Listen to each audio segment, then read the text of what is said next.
ఏ ప్రయోజనం సొంతంగా ఆలోచన లేదు. ఏదున్నా సీఎం రేవంత్ రెడ్డి గారికి పబ్లిక్ మంచి చేయాలనేటువంటి ఆలోచనతోటి పని చేస్తా ఉన్నాడు. కాబట్టే పిల్లలకు ఫస్ట్ ఉద్యోగాలు ఇవ్వాలని ఉద్యోగాలు ఇచ్చినాం. టీచర్లకు 10 ఏళ్ల నుంచి ప్రమోషన్లు లేవు, ట్రాన్స్ఫర్ లేవు. వాళ్ళకు కూడా ఐటీడీఏ టీచర్లు గాని వేరే టీచర్లు గాని ప్రమోషన్లు ఇచ్చినాం.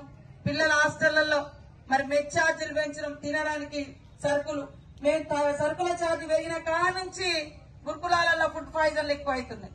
దాని వెనుక పెద్ద కుట్ర నడుస్తుంది అనేది స్పష్టంగా అర్థమవుతుంది. మేము కూడా సీఎం రేవంత్ రెడ్డి గారిని ఒకటే కోరుతున్నాం. అరే ఒక కాడ 2 కాళ్ళు ఏదో పడ్డదంటే అనుకుంటాం. నిన్న ఒక దగ్గర కిచెన్ షెడ్ లా అంటే వంట రూమ్ లో ఎలుకల అది ఉంది, ఎలుకలు ఉంటాయి. దాన్ని అన్నంలో పడ్డట్టుగా చూపించి జనానికి అందరికీ అన్నంలో 3 ఎలుకలు పడ్డాయని చెప్పారు. తప్పుడు సమాచారం, తప్పుడు ప్రచారం. మొన్న అక్కడ ఆదిలాబాద్ లో నేను ఇన్ఛార్జ్, పాత ప్రభుత్వం ఇచ్చింది ఇథనాల్ కంపెనీ అని, అదొక మరి పొల్యూషన్ ఇచ్చే కంపెనీ అంట.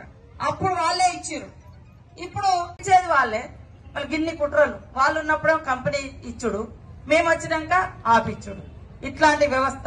హాస్టళ్లలో కూడా ఖచ్చితంగా హాస్టళ్లలో కొంతమంది టీఆర్ఎస్ లో ఉన్న నాయకులకు ఇక్కడ ఉద్యోగులకు కొంతమందితో సంబంధాలు ఉన్నాయి. అది వాళ్ళ రాజకీయం కోసం పిల్లలను బలి చేసే కుట్రలు చేస్తా ఉన్నారు. దాని మీద సీఎం రేవంత్ రెడ్డి గారు కూడా ప్రత్యేక దృష్టి పెట్టి అది వాస్తవాలను బయటికి లాగాల్సింది అని కూడా మరి పిల్లల కోసం 70% పెరిగితే పెంచిన తెల్లారి నుంచి ఇది ఏదైతే మంచి పథకం చేస్తామో తెల్లారి దాన్ని బ్లేమ్ చేయడం కోసం ఒకటి ఉల్టా చేయించి పెట్టి జనాన్ని అందరినీ గందరగోళ పరుస్తున్నారు.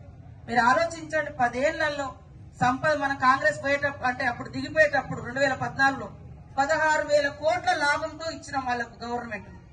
మనం తీసుకుంటప్పుడు 7 లక్షల కోట్ల అప్పుతో మనకిచ్చిండు.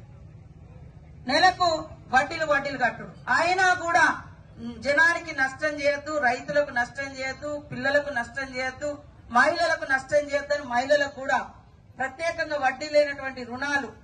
అసలైన తొలి వెలుగు. ఫాలో వాట్సాప్ @తొలి వెలుగు official.